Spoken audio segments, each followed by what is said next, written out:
নমস্কার বন্ধুরা, আজকে আমি নিরামিষ মোচার ঘন্ট করে দেখাবো। তার জন্য এখানে একটা মোচা নিয়ে নিয়েছি। এটা আমার বিচি কলার মোচা। আমরা সাধারণত যে লাল মোচাগুলো হয়, মানে কাটারি কলার মোচা কিংবা কাঁচকলার মোচা, এগুলোই আমরা খেয়ে থাকি। কিন্তু এই বিচি কলার মোচা কে কে খেয়েছেন অবশ্যই আমাকে কমেন্ট বক্সে জানাবেন। এই বিচি কলার মোচা কিন্তু খেতে খুব মিষ্টি হয়। আপনারা না খেয়ে থাকলে একবার বাড়িতে বানিয়ে খেয়ে দেখবেন। আর এখানে কিভাবে মোচা কাটতে হবে সেটাও আজকে আমি এই ভিডিওতে করে দেখাবো। তার জন্য আপনারা প্রথম থেকে শেষ পর্যন্ত ভিডিওটা দেখবেন। আশা করি আপনাদের ভালো লাগবে। যদি নিরামিষ মোচার ঘন্ট রেসিপি আপনাদের ভালো লাগে তাহলে অবশ্যই একটা লাইক করে দেবেন। আর আমার চ্যানেলে নতুন বন্ধু হয়ে থাকলে অবশ্যই চ্যানেলটা সাবস্ক্রাইব করে আমার পাশেই থাকবেন। আর পাশের বেল আইকনটি অবশ্যই বাজিয়ে দেবেন, আমি যখন কোনো নিত্য নতুন রেসিপি আপলোড করব সবার আগে পাওয়ার জন্য। তাহলে চলুন প্রথমে মোচাটা ছাড়িয়ে নেব। আপনারা তো সবসময় মোচা তেল দিয়ে ছাড়ান, কিন্তু আমার কথা মতো একবার ময়দা হাতে মেখে মোচা ছাড়িয়ে দেখুন। এক ফোঁটাও কিন্তু এই হাত কালো হবে না। সবসময় তো আপনারা তেল দিয়ে মোচা ছাড়ান, কিন্তু আমার কথা মতো একবার ময়দা দিয়ে এইভাবে ছাড়িয়ে দেখুন।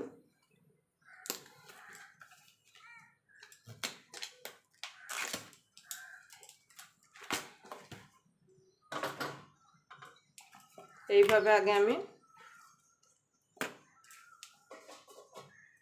আমি মোচাগুলো গাছ থেকে ছাড়িয়ে নেব।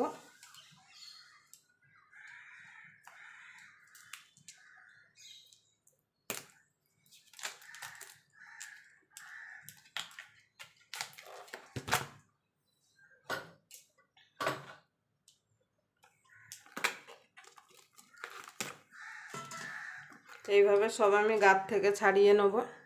দেখুন বন্ধু, মোচাটা ছাড়িয়ে নিয়েছি। দেখুন এইটুকু আর ছাড়াবো না, কেন এটা একদম কচি মোচা। এবার যে মোচার যে ভেতরে যে এটা আছে, এই যে কাটি মতো, এটা ছাড়িয়ে নেব। এই যে মোচা ছাড়ানো খুবই সোজা, কিন্তু অনেকে ছাড়ানোর ভয়তে মোচা খেতে চায় না।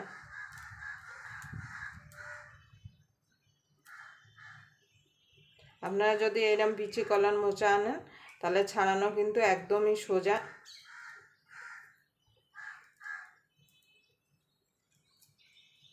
এইভাবে ছাড়িয়ে আমি মোচাগুলোকে কেটে নেব।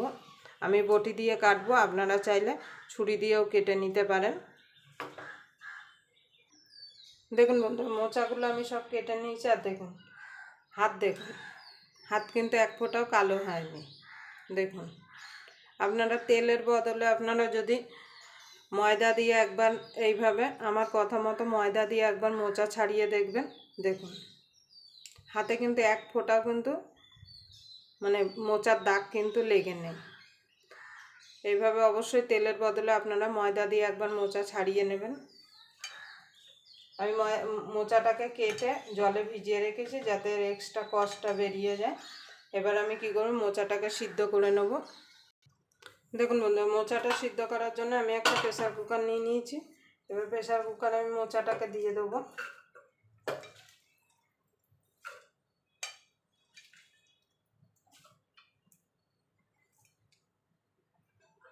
দেখুন বন্ধুরা, মোচাটা দিয়ে দিয়েছি প্রেসার কুকারে।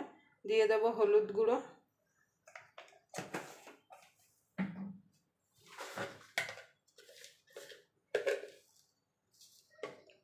একটুখানি নুন দিয়ে দেবো,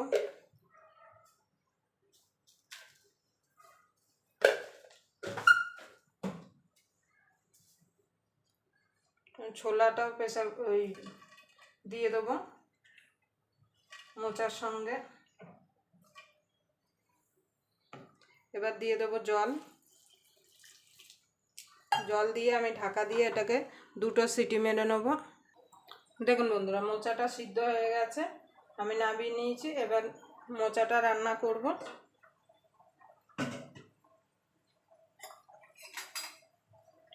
মোচাটা রান্না করার জন্য গ্যাস ধরিয়ে একটা কড়াই বসিয়ে দেবো।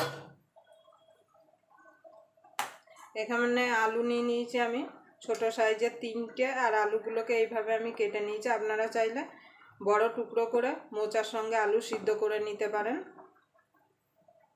এবার কড়াইটা গরম হওয়া পর্যন্ত অপেক্ষা করব।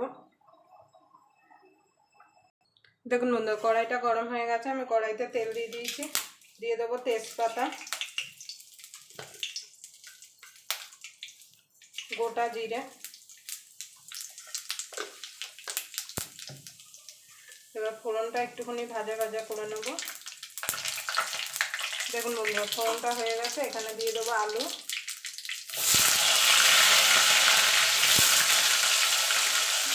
আলুটা একটু লাল লাল করে ভেজে নেব।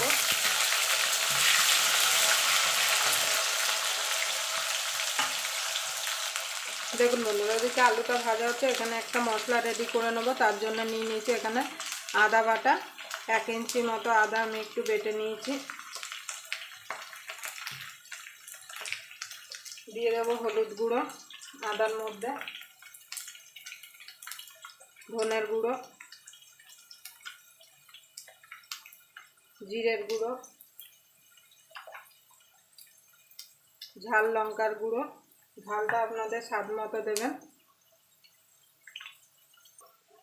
দেখুন বন্ধু, দিয়ে দেবো কাশ্মীরি লঙ্কার গুঁড়ো রঙের জন্যে। এটা কিন্তু কোনো ঝাল হবে না, রঙটা হবে। আপনারা চাইলে দিতেও পারেন, নাও পারেন। এবার এটাকে জল দিয়ে আমি একটা পেস্ট বানিয়ে নেব।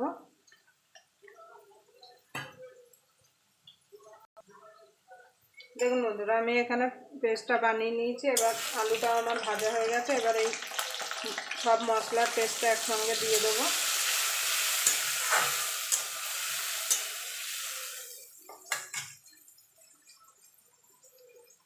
দিয়ে দেবো স্বাদ মতো নুন, কেন মোচা সিদ্ধ করার সময় কিন্তু নুন দেওয়া হয়েছিল।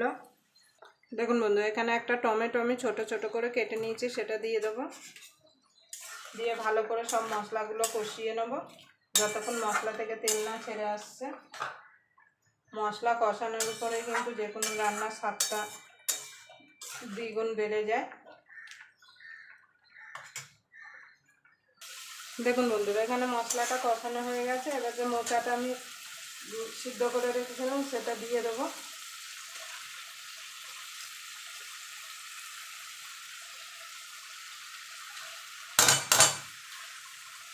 দিয়ে এবার ভালো করে মশলার সঙ্গে মোচাটাকে মিশিয়ে নেব।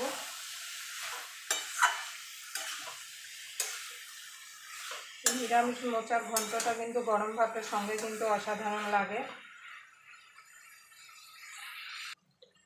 দেখুন বন্ধুরা, এখানে আমি নারকেল কোড়া নিয়ে নিয়েছি, দিয়ে দেবো।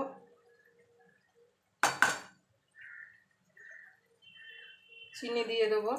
যেহেতু নিরামিষ মোচার ঘন্ট, তো চিনি দিলে খেতে ভালো লাগবে। এবার ভালো করে মিশিয়ে নেব। মিশিয়ে আরও মিনিট খানিক এটাকে আমি রান্না করে নেব। দেখুন আলু ফালু সব সিদ্ধ হয়ে গেছে। দেখুন, আপনারা যে কোনো নিরামিষের দিনে এইভাবে মোচার ঘন্ট বানিয়ে গরম ভাত, রুটি সব কিছুর সঙ্গে খেতে পারেন। খেতে কিন্তু অসাধারণ লাগে।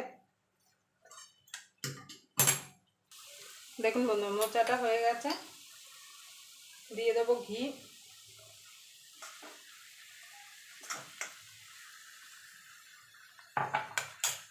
দিয়ে দেবো গরম মশলা। আমি এখানে কেনা সানরাইজ গরম মশলা দিচ্ছি। আপনারা চাইলে গোটা গরম মশলা বেটেও দিতে পারেন শিলনোড়ায়। দেখুন বন্ধুরা, এবার ভালো করে আমি মিশিয়ে নেব।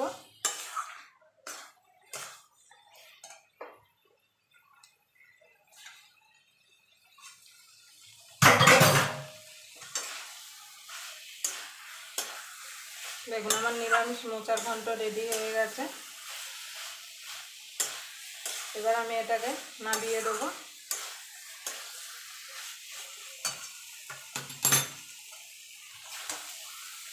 দেখুন কালারটা দেখুন কত সুন্দর এসছে।